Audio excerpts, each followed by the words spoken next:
I grew up in Wilmington, Delaware.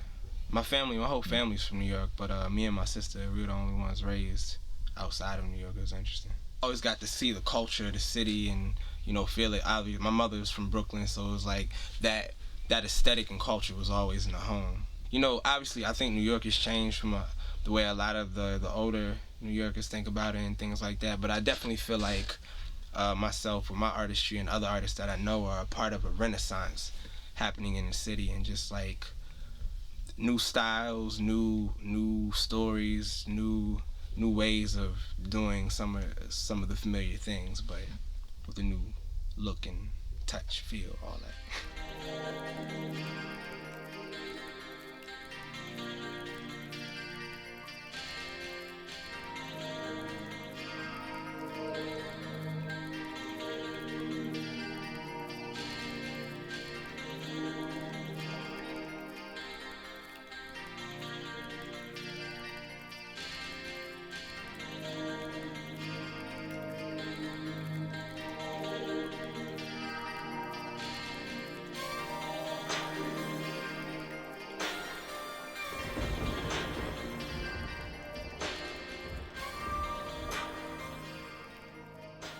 This is probably going to be the design that I replicate now every time for this particular piece. Unless it's a special edition one like that one. Yeah. It's all about branding. At all times, bro. Like, it's all that matters. Nobody's gonna do it for you. You know, it's interesting because for these new records, I'm still,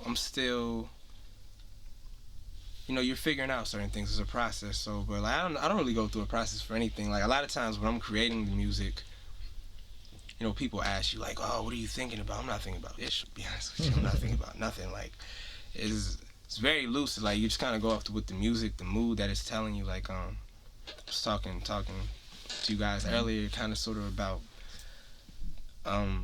lighting and film and like creating that mood. And so when I'm producing music and writing music, creating that mood is kind of the same thing. That's really the only process I go through. Like, how do I feel right now, or what do I want to make people feel when they're listening to my work?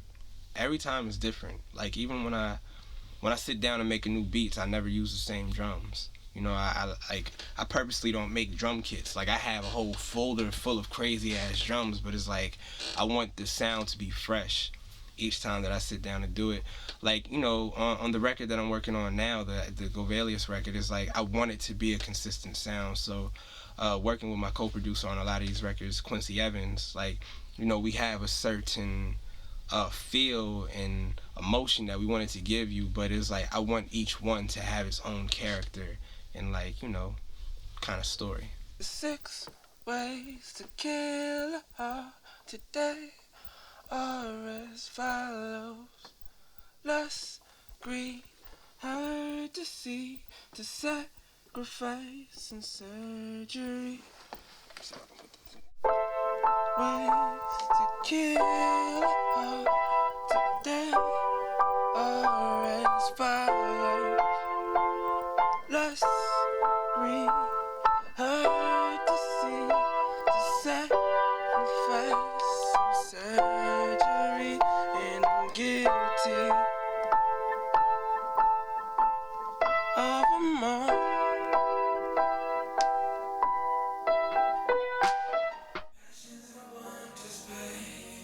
Waiting for you, soon as you come, I'm taking you over, girl. My love is possession, baby. Passions and wonders, babe. Waiting for you, soon as you come, I'm taking you over, yeah. My love is possession, baby. Hey Bob, one more time. There's a mantra that I've been living by for quite some time now, which is a closed mind is a fool's paradise. And when I was growing up, I think that's a Gandhi quote, if I'm not mistaken, but I actually got that from a mentor growing up. His name was Tony Anderson. And you know, honestly, that's been a very powerful concept in every facet of life. Because like if you're open to new experiences musically, whether it be through film, fashion, design, like you have to keep an open mind to really be able to take people to a new place. Because people don't know what they want yet. You know what I'm saying? A lot of times you got to tell them, look at Steve Jobs, look at Apple, you know. It's like, you want this. Like, you want this great product. And it's kind of the same thing. It's like thinking about things that people aren't thinking about, or things that haven't been said yet, and packaging it a way where people can understand it, and then, you know, giving them a great experience. It's all about the experience. We at the Rocks Gallery right now, and this, you know, this exhibit is dope. Right here, it's called Rock Them. I did the curatorial statement with the curator, so we're gonna go check it out, mix it up a little bit. Ciao.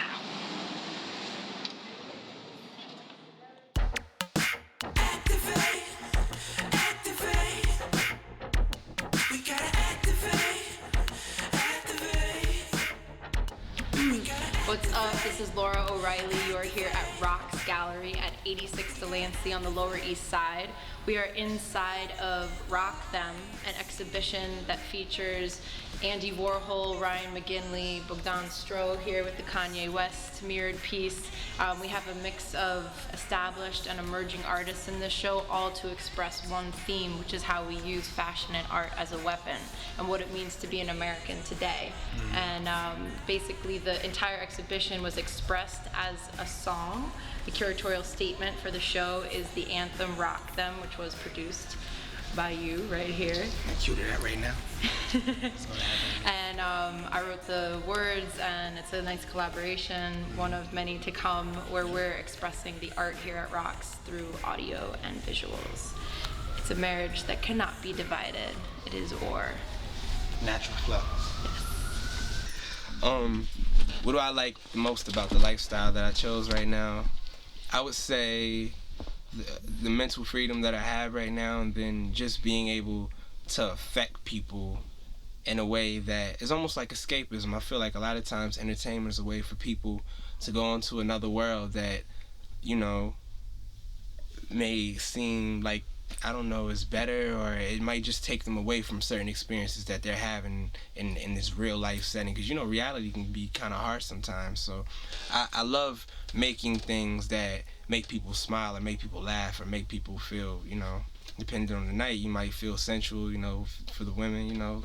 A lot of my music that I've been making lately, I've been making with women in mind, and just like, I've been making them with everybody in mind, but specifically women, because I wanted to create music that you could just press play and like you could turn it on and you could go about life. You could drive, you could just be around the house, like whatever, you could turn it on for an intimate moment.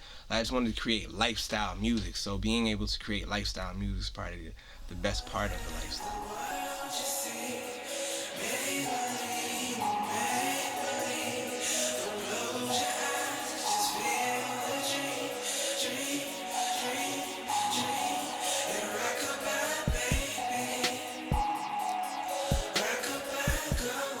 Like when you meet people, I don't know, I find like in entertainment there can be a lot of superficial shit, right? So it's like when I meet people, I like to find out what makes them happy.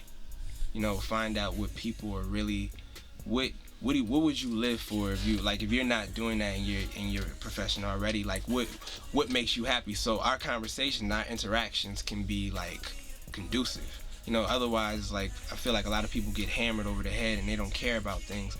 I feel like in the business right now, in a lot of ways, it's just like people don't care. It's like some of the people in marketing don't care, some of the people that's making the music don't care, and then a lot of it is because people just want to be heard. Like, so, you know, anybody that I work with, I want to know what they enjoy doing, so like we can maximize upon that and like keep building upon that. I don't want to send you down a road and it's like not the road you want to go down, you know, it's pointless.